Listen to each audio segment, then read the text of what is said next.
السلام عليكم ورحمه الله وبركاته. اهلا بيكم يا اخواتي. نبدا كلامنا بالصلاه على سيدنا محمد وعلى اله وصحبه اجمعين. يا ريت كلنا يا جماعه ننزل دلوقتي في الكومنتات نصلي على سيدنا النبي، وبعد كده نخش في الموضوع بتاعنا على طول. الاول ما تنساش اللايك والكومنت والاشتراك لو ما كنتش مشترك، ما يغركش عدد المشتركين اللي لسه جديد في المحتوى، وان شاء الله في تقدم مستقبلي من الافضل للافضل. جمهور نادي الزمالك من داخل نادي الزمالك النهارده ومشجع زملكاوي بالتحديد، وجنبيه الجماعه اللي هم الزملكاويه من داخل نادي الزمالك وقاعه الزمالك، والاصوات الداخليه والخارجيه والمايك شغال وكل حاجه على الملأ يا صديقي. تعال الاول اتفرج على الجزء ده من الفيديو وبعد كده يرجع تاني. هنشجع اللي احنا عاملين كل واحد بمزاجه.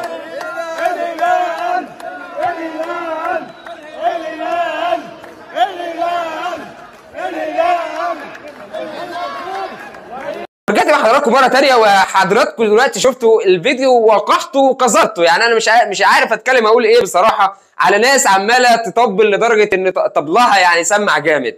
انت عمال بتقول ان مستشار رئيس مصر القادم ده ما عندناش فيه اي مشكله، يرشح نفسه الانتخابات يا باشا، ده لو كان في انتخابات اصلا. انت لما تيجي تتكلم بتقول حرامي ساعات، حرامي ساعات ده والله العظيم اللي انت بتقول عليه هو الكابتن محمود الخطيب اللي انت تقصده. صدقني اقسم بالله ضفره برقبه اللي مشغلينك واللي تبعك، اقسم بالله. لان الناس كفايه انها شهداله ان هو محترم خلوق، الناس كلها بتحبه، مش زي اللي انت بتقول عليه. والله العظيم اللي انت بتتكلم ضده ده صدقني مفيش ربع اخلاقه في الراجل اللي تبعك، ربع اخلاقه مش هتلاقيها. كفايه بس وقحته، كفايه ان هو لسه طالع من السجن يا راجل بس بسبب وقحته. عايز تقول ايه تاني؟ اقول لك على حاجه، اللي انت عمال تدافع له وتطبل له ده على فكره شتمك انت واهلك وامك ووالدتك وكل الناس كلها، شتم جمهور الزمالك بالاب والام عادي. ده اللي انت عمال بتطبله وبين عليك انت وان انت طباله اصلا. ده اقسم بالله حاجه في منتهى القذاره. وحاجه تانية كمان يا جماعه اللي احنا برضو واخدين بالنا منها وحضراتكم